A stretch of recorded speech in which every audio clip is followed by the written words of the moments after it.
Welcome to the Baseball Insiders on this Thursday, October 26th. We got a World Series that nobody saw coming. I'm Adam Weinrib alongside FanTided's MLB insider Robert Murray, the lucky man who already lives in Arizona and gets to go see his hometown Diamondbacks play the Rangers in, I believe, the World Series with the lowest combined winning percentage in the history of baseball. So does this say something about baseball or the playoffs, or is it just a crazy thing that has happened? I kind of lean the second one, but Robert, welcome to the show. It's the best month of the year and the best week in that month. Yeah, I'll tell you, I'm still in disbelief that it's the Arizona Diamondbacks versus the Texas Rangers in the World Series. If you asked me, if you told me that was going to be in the World Series when the playoffs started, I would have thought you were crazy. But alas, here we are. It is reality. I could not have been more wrong in my predictions, even on Monday. Our predictions this entire year could not have been worse. But yeah, anyways, it's our reality. Adam Weiner, always a pleasure to be here with you. How you doing? I'm doing good, although I must say we predicted everything entirely lopsided on Monday. We said Astros, Phillies. We thought the Phillies were safe, like in a horror movie where you think the killer's dead and then you go home and it's like, nope, Brandon Pfaadt's still here. He's alive. He's murdering me with a knife. But the Astros, to be fair, I thought the Astros were going to win Game 7. That was a little bit of a reverse jinx on my part. If I have the chance to pick the Astros in a playoff series, I'm going to do it, hoping that it brings a little bad karma against them in some capacity. And they got hit with the karma stick in Game 7. That was not particularly close. No, I mean, that was a blowout right from the get-go. And they basically, it seemed like it was once they got down once they were down as much as they were, it seemingly felt like it was just over. And the Rangers, I give them a ton of credit because playing in that environment in Houston and being able to do that and ultimately advance to the World Series, I think that says a lot about their character. And the stat that I think was really telling going into that game was that Bruce Bochy was undefeated in Game 7s, and that Dusty Baker he had never won in a Game 7. And Bruce Bochy, I cannot say enough about that hire. That they had the talented roster in place, obviously, and they felt like they were a really good manager and also some pitching away from getting over the hump. And lo and behold, they added the pitching. They got the Hall of Fame manager, and here they are now in the World Series, and they would seemingly enter as favorites. I guess you can't really count the Diamondbacks out in any way. But the fact that it's the Rangers and the Diamondbacks in this, I can't emphasize enough just how unlikely that was and how crazy that actually is. And Dusty will end his career with no wins in Game 7s. He walked away. That's a big portion of what we got to talk about today, too. We have to talk about personnel moves in Houston, Boston, San Francisco. If a World Series preview wasn't enough for you guys on the stream and on the audio feed, we also got plenty of personnel shifts to talk about. We will be taking your questions. We welcome your questions here in the comments or in the Discord, which you get access to by becoming a member on the YouTube channel. Just 99 cents a month for a private conversation with Robert and I and the rest of the crew between episodes. It's the only way to get your questions in between shows. Today's show is also sponsored by DraftKings, who's running a postseason promotion you will not want to miss. New users can place a $5 first bet to instantly claim $200 in bonus bets. You will also be rewarded with a separate no-sweat single-game parlay every single day when you opt in. All you have to do is sign up with our code Baseball Insider. It is right on the screen, right there. Baseball Insider on DraftKings. It gets you these great bonuses, and it directly supports the podcast. If you're a new user who's been considering signing up for DraftKings, use the code Baseball Insider to maximize your first bets and parlays. The offer is only available to new customers who are 21 plus, physically present, legal gambling states. Please remember to always gamble responsibly. Check the episode description for the full terms of the offer to see if you qualify. In terms of the prediction game, I think we probably have to leave this episode making some kind of prediction about the World Series. But more importantly, I think we just have to step back and appreciate it. We've come close on a few of these predictions. I obviously predicted both of the last series incorrectly, but I did have Kevin Ginkel as the best reliever in the NLCS, and I had Craig Kimbrell as the worst reliever in the NLCS. Both of those did come to bear. So maybe we should just focus on individual players, matchups, relationships, X factors. Maybe that's more important than focusing on the whole. We're 1 day away from Game 1. It's Friday night in Texas, in a stadium where the Rangers went 0 for 3 in the ALCS and still won the series and went to the World Series. Crazy. What are you looking forward to in this extremely unpredictable series? Yeah, I think you got to look at two things here. Is first, it's going to be the Diamondbacks' pitching against the Texas Rangers' offense, and the Rangers, their offense is stacked. They obviously have high end talent and Corey Seager and Marcus Semien and Evan Carter, and they got tough outs across the board, and a really challenging lineup that basically gives you no breaks. And I'm talking to people with the Astros, and even people who watch that entire series, it's that lineup consistently puts pressure on you, no matter who's at the plate. And that's going to be something that the Diamondbacks are really going to have to deal with here. And obviously they have Merrill Kelly, they have Zach Gallen, and they have Brandon Pfaadt, who has emerged as a really important piece for them this postseason. And they have some good pieces in the bullpen too. But let's say they have those three starters go and they're forced to go to another bullpen game in Game 4. That's going to put a lot of pressure on Brent Strom, that bullpen, and that entire team basically to overcome that, because especially just with how much pressure the Rangers put on you offensively. And I'm also really curious, number 2 here is the Rangers' bullpen. They had a pretty extensive workload here in this postseason, and the Diamondbacks' bullpen, from everything I can tell, is in pretty good shape. And I wonder if the Rangers' workload is eventually going to catch up to them, potentially in this series. I mean, they showed no signs of it, obviously, and recently in that last series. But I'm curious to see if it eventually catches up to them. But I'm curious, Adam, from your end, what are you watching for in this series? I think every year we sit and wait around and try to figure out who the seemingly tiny moves at the deadline and around the deadline and in the second half of the season that completely change a team's World Series fate are. It's impossible to predict. You just don't know until you get here. But this year, it feels like trade deadline wise, Tommy Pham made a massive difference for the Diamondbacks and in the way the National League playoffs played out. And are they here if they don't take a flyer on DFA'd Ryan Thompson in the bullpen, who's been borderline spotless? I think it's just another example of why obviously good GMs and good infrastructure matters, but you can't judge the trade deadline. There was at least a 1% chance that we were here in October going, man, I'm glad the Yankees got Keenan Middleton. What a masterstroke. Now, he was great. They were bad. They didn't even make the postseason. But who would have ever been able to say, Lance Lynn, Joe Kelly, sure, I like it, don't love it. Ryan Thompson's the move I love. Absolutely nobody. Yeah, and I'll tell you too, the fact that he's been so good and they've had some of these young relievers really step up this postseason, and even look at Brandon Pfaadt, and they're basically their entire pitching staff has played really well. The Brent Strom addition, it was talked about in the moment as being a really big addition, but he's a huge reason why they're here and why their pitching has been so well, especially why a guy like Ryan Thompson has succeeded here when he didn't necessarily succeed elsewhere. That Strom is regarded as one of the best pitching coaches in baseball for a reason. And I think the work that he's done this postseason is perhaps his best yet, because it's been really freaking impressive. You got to feel good for Mike Hazen, who absolutely deserves to be here. You got to feel good for Torey Lovullo. Two guys who've the fact that Hazen did not make a move on Lovullo when the Diamondbacks were hitting significant hard times. I mean, no one's going to be able to act like this was just a smooth road to the top where, they're down, they lose 100 games, they fight back, they clock close to 500. Now they have this season. There were multiple. I mean, they made the playoffs in 2017. They fell apart. They rebuilt the roster.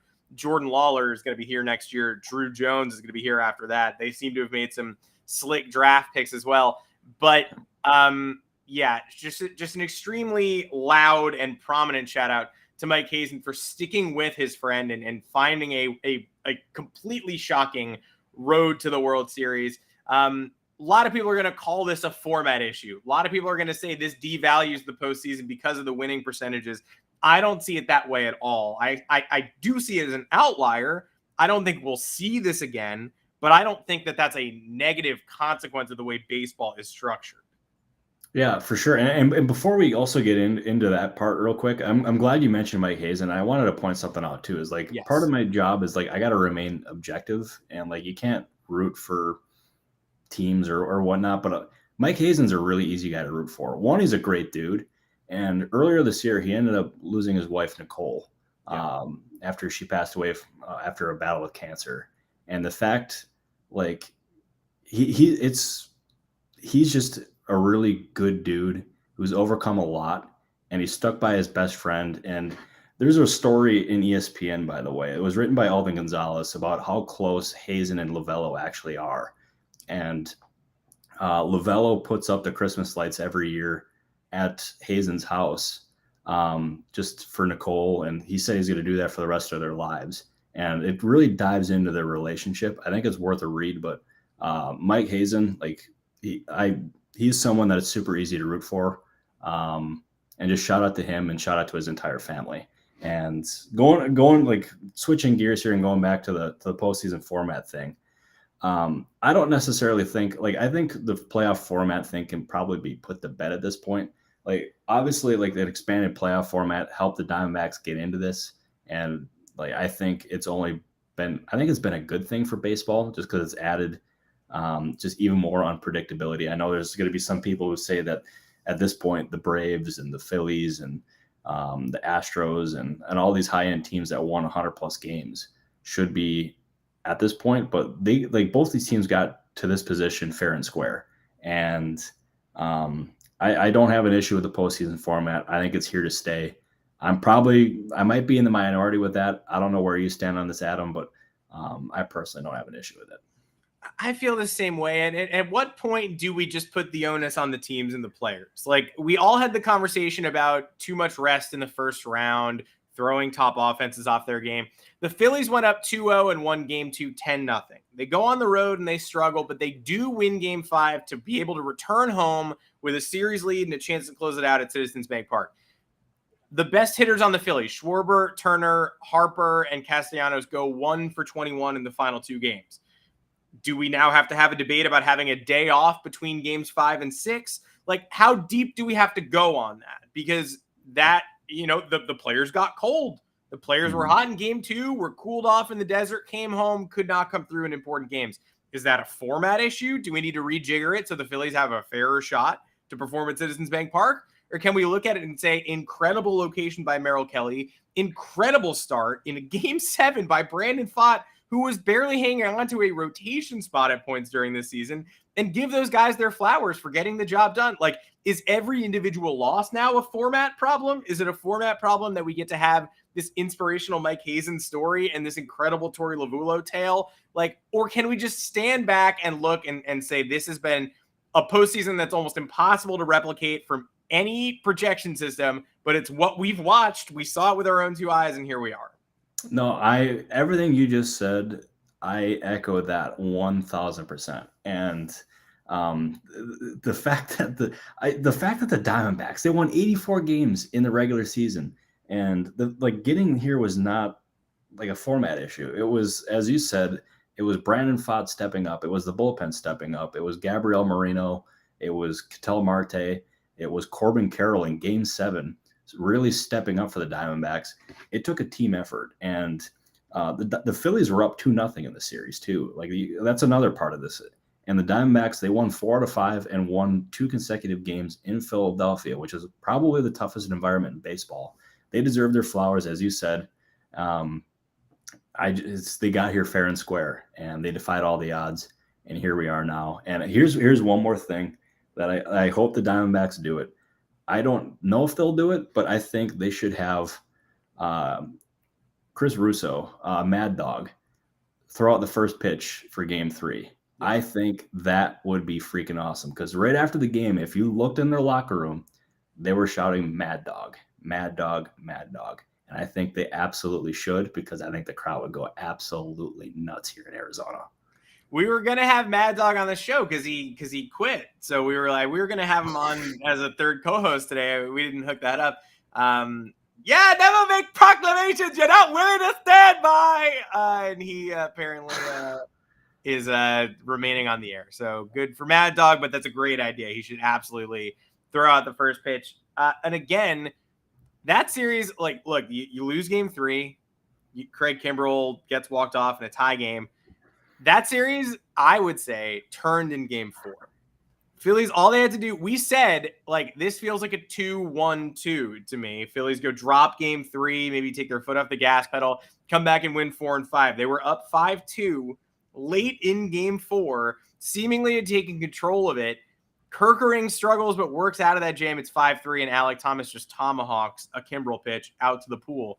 That has nothing to do with rest and rust. That's execution. That's a young player in the spotlight having a moment. The Phillies, there was no reason they should have lost that grip on game 4, and they win the series if they hold it. That's the game that changed the series. Oh, 100%. And if the Phillies had a different closer, if they had, let's say, Paul Sewald, they win that series. And I don't think there's anyone who could dispute that. Craig Kimbrel lost them that series. And that was, I mean, I can't say it enough. The Diamondbacks deserve their flowers because they earned it. And I think the playoff format talk should be put to bed. I am going to predict I in the same way I thought it was going to be a 2-1-2 format last time. I think the Rangers win in 6. I think it's very close. I think it's dicey, and I think the Diamondbacks win game 1 on the road. That's how I feel. All right. Well, if the Diamondbacks win game 1, that could really, I think, change some things here. I'm going to go. What do I want? I'm going to go. Do I follow your lead? Do I go Rangers in 6? You good? I think I'm going to go Rangers in 6. So congratulations to the Arizona Diamondbacks at winning the World Series.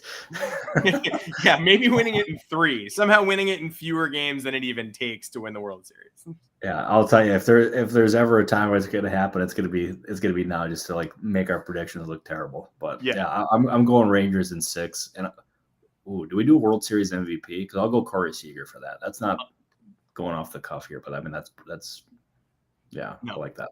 Yeah, I love that. I'll go Nathan Eovaldi. Ooh, I really like that. I like that. Yeah, that guy's good in the postseason. Yeah, although I did just predict they lose game 1. So if they lose game 1, which he's starting, then no, he is not going to be the World Series MVP. But already contradicting yourself. Holy cow. I forgot he was starting game 1. They use Montgomery in relief. Yeah, I will. You know what? I'll stick with Eovaldi. I say he wins the World Series MVP. But there is so much more going on this week. There are some active Major League Baseball teams that are non-participatory in the World Series or even the playoffs that had plenty of noise to make. The Red Sox, I guess we got to start with because they finally do make their leadership hire, and it's Craig Breslow, who we heard last week might be the front runner, but maybe they preferred him as GM and not president of baseball ops. So nope, they're handing the keys to him. They James Click backed away last week. They even Kim Eng turned the opportunity to interview down. The pool seemed to be distilling itself to Breslow, who they loved, and maybe Thad Levine. Somehow Thad gets eliminated by the Red Sox. I don't even know if he got a second interview, and they will now put their stock in Craig Breslow, and they are still looking for a GM hire. Yeah, they are. And like to stick with Craig Breslow for a second, he's somebody that was really instrumental in the Cubs' their pitching throughout the entire organization. Yes. And I think that's going to be something that is a focal point for him in Boston, and it could lead to them because it's clear that the organization has been trying to save money in recent years and not spending as much in free agency. So I wonder if they go with some higher upside guys in free agency where they end up like spending my mid-tier guys who they think have upside, where they think that Breslow and their pitching staff can end up like maximizing their abilities. But their GM search is also an interesting one too. I'm going to guess it goes to Eddie Romero. That's like what some other people in the industry believe. Nobody with the Red Sox is confirming or denying that by any means. But he's somebody that I think received pretty serious consideration for their head job. And getting him as their GM, where he's got a relationship with Alex Cora. I don't know if he has a relationship with Breslow or not, but I think that would be pretty important for them too. And speaking of relationships, I think a name to watch for their pitching coach job might be Andrew Bailey. He is currently unsigned. His status is in limbo after the Giants hired Bob Melvin as their manager. And he, from everything I've gathered, is extremely close with Craig Breslow. And I think that could be a possibility if the Giants let him go elsewhere. So I think that's going to be one to watch here in the coming days and the coming weeks. I love the comment on, Breslow reworking the rotation potentially outside of Brian Bayo. He was able to raise the average velocity in Chicago's system to the point where the Cubs are one of the front-running teams in terms of creating velo. The Red Sox have obviously lacked that in recent years and lacked pitching talent across the board, and they lack it in their system by and large at this point. I mean, it's an offensive, top-heavy system. I will say the one name that rings as sort of it seems to check every box. Like, will they rework the rotation outside of Bayo? Like, look for mid-tier names with upside, etc. It does feel like they're going to maybe turn Nick Pivetta into the monster that he was always supposed to be this year. That's the only other one, the only rotation bullpen swingman guy I would kind of be married to this offseason. It feels like he stays and gets upgraded. Yeah. Oh, I think that's a very good thought by you. And I think another part of this as well that I'm curious to see what Breslow does here. Does he follow the lead of some of these other organizations and look at early extensions for guys like Bayo and Tristan Casas? I wonder if that's something that they would pursue. I don't necessarily know what their plan is, but that could be something that I think the organization would be really smart to explore. Yeah, I mean, Breslow is a Theo protege. The one con is you would say, okay, the issue with Chaim Bloom was very smart man, very, personnel guy that everybody loved, but lacked the killer instinct, not a lot of decision-making experience. Craig Breslow certainly has not had to do much of that either. So the pessimists among, Red Sox fans would say, okay, so we brought in a great pitching consultant, but why is he the president of baseball operations? That said, there's a clear ethos here, and there's a pipeline directly to Theo Epstein. There's a reason that they went and made this hire. And eventually, if you're going to bring someone in your organization, you have to promote them. So they did. Exactly. Jason's comment before we move on, I do want to, I want to hit that and make sure we talk about, is there a spending increase in Boston's future this offseason? We've seen them thrown around in the Ohtani mix at least a little bit. If they're even considered for Ohtani, they're going to have to spend hundreds of millions of dollars this offseason. But even if they don't finish first there, is there potentially a mandate to increase spending? Yeah, this is a great question here by Jason, and I cannot say that I have independently heard one way or another what the Red Sox are planning on doing this offseason, how much money they're planning on spending, but read the tea leaves. The Red Sox got turned down by a lot of top candidates, and under Chaim Bloom, they were really not spending that much. They did make a very competitive offer to Nathan Eovaldi last year. I think it was more than he ended up signing for in Texas, but it did not get done. Mm-hmm. But the spending there has not been to what it was. And I think based on these other candidates turning them down, that to me would read like it's going to remain the same. Perhaps I'm wrong. Perhaps I'm reading this wrong. But from the outside looking in, that's kind of like the view that I'm gathering just based on how many of these top candidates turn them down. Well, they're going to spend, I would say, more wisely if they do spend. I don't think they're going to, I was so surprised they spent so much on the bullpen last year and very little else. I mean, Kenley Jansen made the All-Star team this year, and Chris Martin was the one who should have made the All-Star team this year, but they still ended up in last place. So we'll see what Craig Breslow does and potentially internal moves like Eddie Romero, see how that beefs up the Red Sox whole operation. Speaking of a dream hire, though, Andrew Bailey and Craig Breslow, the dots are easy to connect. The dots were equally easy to connect in San Francisco, where Bay Area native Bob Melvin, former Giants player Bob Melvin, gets the opportunity to interview the Padres, grant him the ability to go talk to the Giants. He's hired immediately. Such a natural fit that, honestly, from the outside looking in, you kind of have to wonder if Gabe Kapler was fired just so they could make room for Bob Melvin.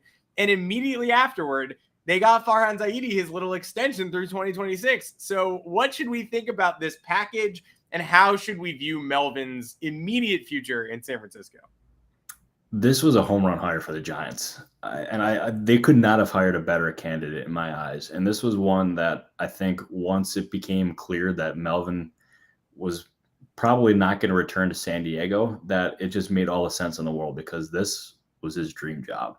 And the relationship between him and AJ Preller was obviously not good. There was reports of it being irreparable, that they just butted heads, um, and it was not good.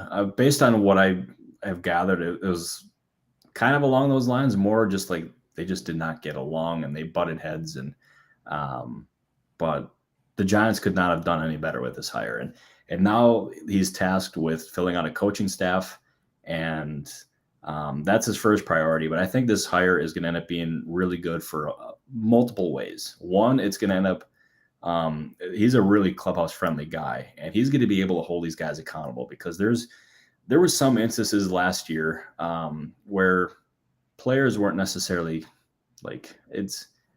I don't know how I want to describe it, but like it wasn't the best at times in terms of like preparing for games, and just some stuff that was going on in that clubhouse from what I can gather. And he's going to be able to hold them accountable. He's going to be able to put them in good situations. He's going to end up being able to manage the pitching staff in a lot better way, in my opinion, because there was plenty of frustration last year from guys like Alex Wood about his role because he wanted to start and Kapler was using him in a really unique role. And also when it comes to recruiting and free agency, because remember, right after they fired Gabe Kapler, Farhan Zaidi said he wanted their manager to be a good recruiter. And Melvin has relationships up and down baseball. He is apparently like very like tied in with the international market. And obviously there's plenty of talented guys who are coming to Major League Baseball this year. None more talented than Yamamoto. Obviously Shohei Ohtani is a free agent, so perhaps he could recruit there. He's going to be able to recruit in a lot of different ways. And I thought that was a rock solid hire for them. Pairing him with Zaidi. I know there's Giants fans who criticize Zaidi, and they have really voiced their displeasure with him. I think he is a good president of baseball operations. This is a really good hire for them. And I think this marriage is going to end up being a really good one and could get them back into the postseason before too long, and perhaps even in 2024. I'm only slightly surprised they gave him the vote of confidence with the extension before this offseason. I mean, you know why they did it. You don't want Melvin entering uncertainty, but they are claiming again that they will not be outbid for the players they intend to pursue. Yamamoto is one of the rumored names.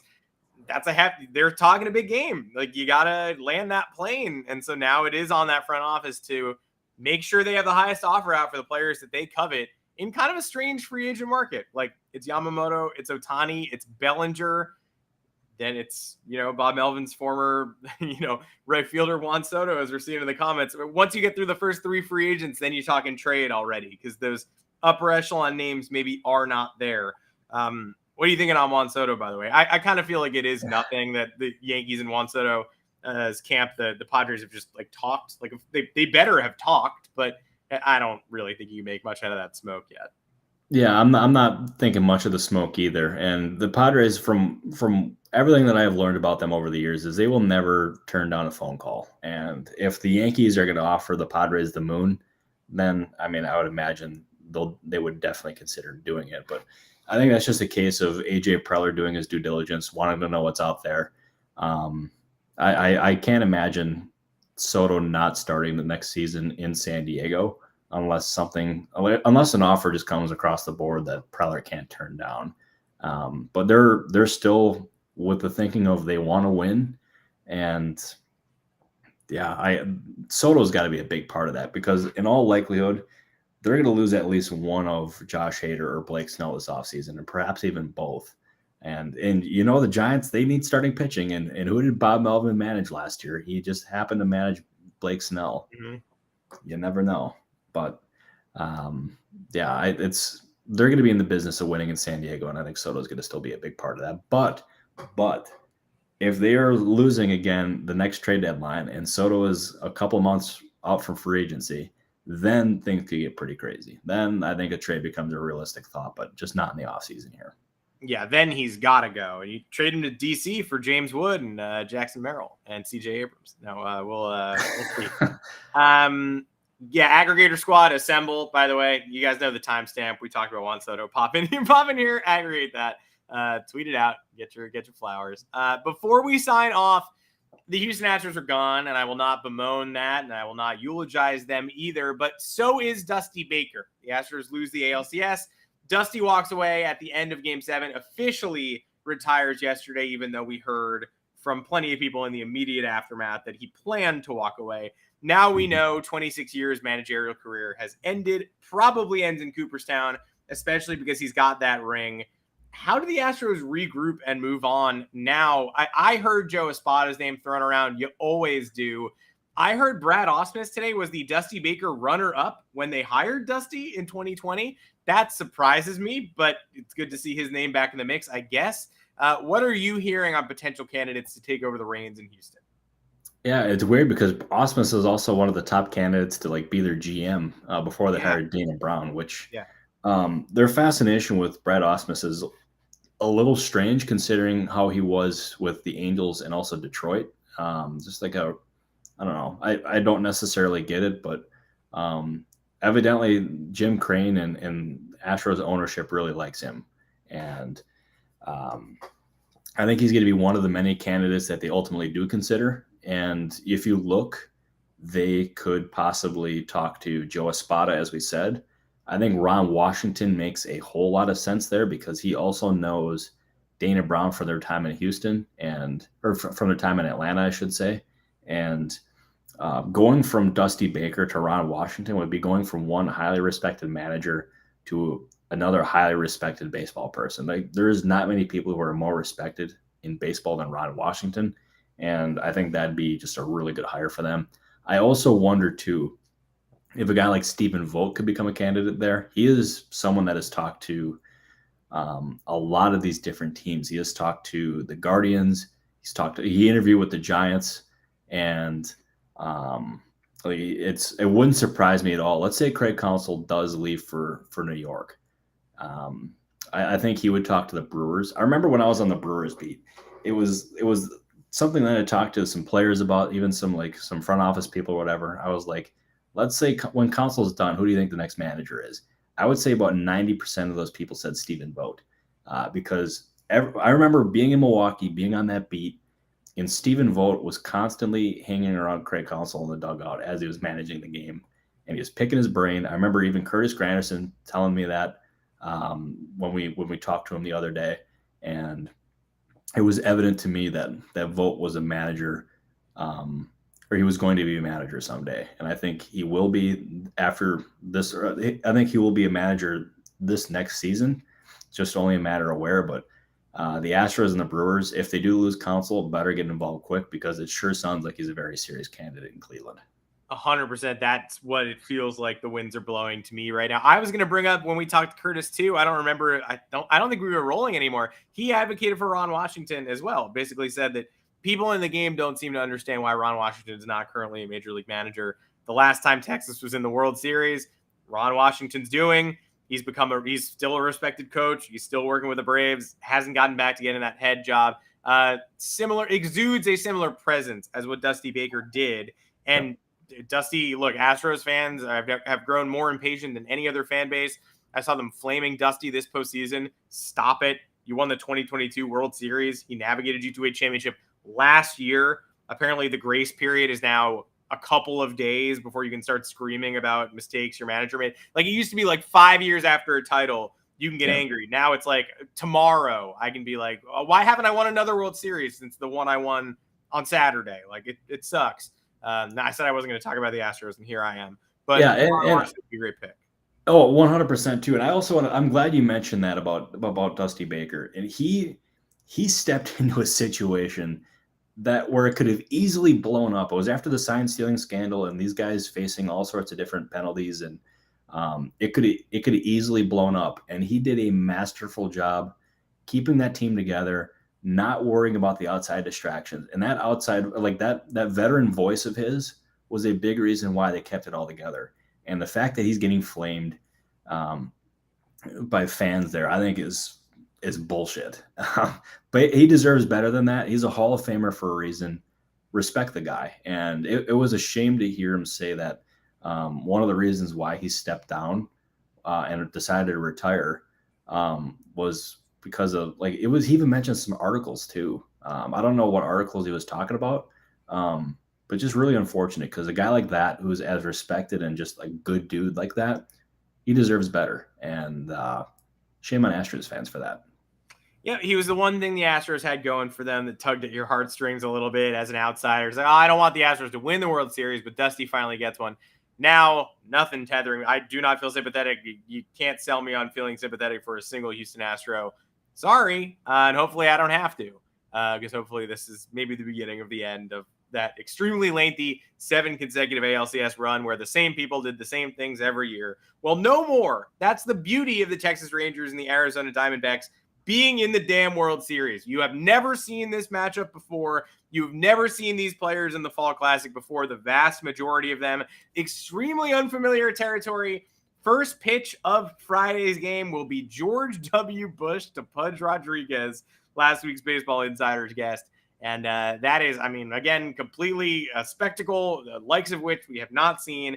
I am extremely excited to see how it turns out. And it will not be Rangers in 6. It will be whatever the opposite of that is.